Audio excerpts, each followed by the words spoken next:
ભાગવત સપ્તાહ પરાયણ અહીંયા જેટલા બેઠા છે વડીલો, ઘરના પરિવારના સભ્યો બધાએ ભાગવત સપ્તાહનું શ્રવણ કર્યું છે. કોઈક 1 વાર, કોઈક 2 વાર, કોઈક 3 વાર. પણ આ જે અલૌકિક આનંદ આપણને જે 5 દિવસમાં મળ્યો છે એ બિલકુલ જેને કહેવાય ને અલગ ટાઈપનો છે. તમે બધા માનો છો કે નથી માનતા? તો થોડા મોટા અવાજે જવાબ આપજો. મને 10 મિનિટ આપવામાં આવી છે. 10 મિનિટમાં આપણે શ્રી વલ્લભને સાનિધ્યથી શ્રીનાથજીની મિલન થાય એવું કંઈક કરીએ. મેં ઘણી બધી ભાગવત સપ્તાહોને બધું સાંભળ્યું છે. છેલ્લા 1-1.5 વર્ષથી મારા મનમાં ઘણા બધા પ્રશ્નો, ઘણા બધા વિચારો છે કે તમે સ્વામિનારાયણ સંપ્રદાયમાં જાઓ, જૈનમાં જાઓ તો બધા તમને યંગસ્ટર મળે. આ સંપ્રદાયમાં એવું કેમ કે બધા સિનિયર સિટીઝન મળે છે?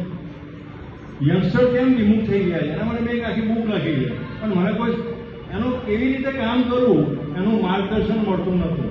આજે આ 4 દિવસમાં જેમ તુલસીદાસજીનો સ્પાર્ક થયો અને એમને રામચરિત્ર માનસનું આયોજન થયું, એવી રીતે જયેશભાઈનો સ્પાર્ક થયો અને હું હવે એ રીતે આખું જે વલ્લભપુરના યંગસ્ટર છે એના વલ્લભની સાથે કેવી રીતે આવવા અને કૃષ્ણને સાથે કેવી રીતે મેળવવા એના માટેનો પ્રયત્ન કરીશ. અત્યારે હું એક બુક લખું છું, શ્રીનાથજીને મળવું છે પછી પ્રશ્નાર્થ છે. જો તમારો જવાબ હા હોય તો આગળ આવો, ના હોય તો અહીંયા બુક બંધ કરી દો, બીજા કોઈને. એટલે એ જે મારા મનમાં હજારો પ્રશ્ન છે ને, મારા એકલાના પ્રશ્ન નથી.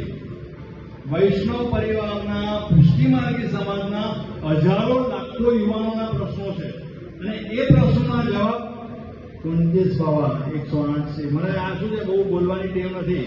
પૂજ્યપાદ એટલે હું હવે પ્રેક્ટિસ કરું છું, પણ એમને કીધું છે કે તમે બધો આપણો પરિવાર છે એટલે કદાચ ભૂલચૂક થાય તો એ મારી સુધારશે અને મને માફ કરશે. એટલે વલ્લભા હવે 4 દિવસમાં આપણે શું શીખ્યા એ બધાના પર્સનલ પ્રશ્ન છે, પણ હું શું શીખ્યો એ હું તમને ટૂંકમાં, મને જે 10 મિનિટ આપી છે એમાં આ 2 મિનિટ પૂરી થઈ ગઈ છે, 8 મિનિટમાં સમજાવું છું. પહેલું, કોઈ પણ આયોજન હોય તો વક્તા અને શ્રોતા.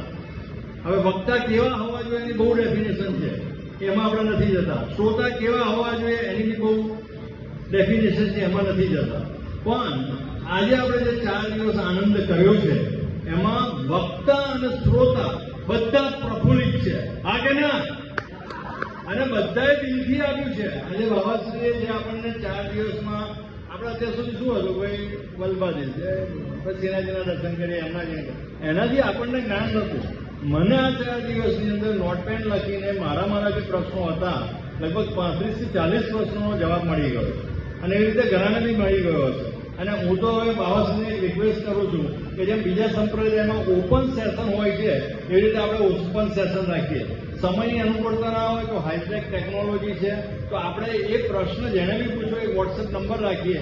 જેને બી પ્રશ્ન પૂછવો હોય લખે, મહારાજશ્રીને જેજેશ્રીને વોટ્સએપ કરે અને એનો જવાબ એમને મળે. એવું એક આયોજન કરીએ તો દરેક જણના મનમાં જે પ્રશ્નો છે એનો નિકાલ આવે.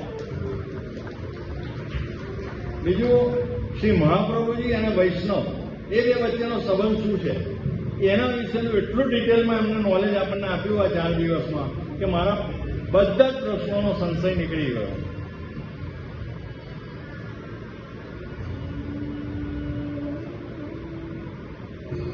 બીજી વસ્તુ કે આપણે એટલા બધા નસીબદાર છે. મનુષ્ય જન્મ મળ્યો, વૈષ્ણવ જન્મ મળ્યો, પુષ્ટિમાર્ગમાં જન્મ મળ્યો. અને તમે શાંતિથી વિચારજો, એમને આપણે કાલે 2 પ્રશ્ન કીધા હતા કે આનો જવાબ તમે કાલે આપજો. કેટલા જણને યાદ છે?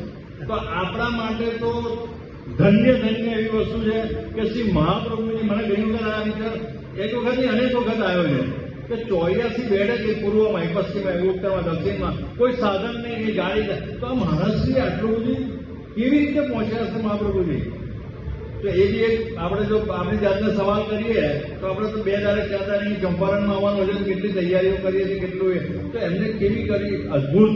અને દરેક જગ્યાએ એમને ભાગવત સપ્તાહનું પરાયણ કર્યું. કોઈ જગ્યાએ 2 વૈષ્ણવ, કોઈ જગ્યાએ 4 વૈષ્ણવ, 84 વૈષ્ણવ, 252. એટલો અદભુત ખજાનો છે, એટલો અદભુત ખજાનો છે કે આપણે જો આપણા જીવનને સારામાં સારી રીતે જીવવું હોય તો પુષ્ટિ માર્ગે આપણને રસ્તો સરળ બનાવી દીધો છે.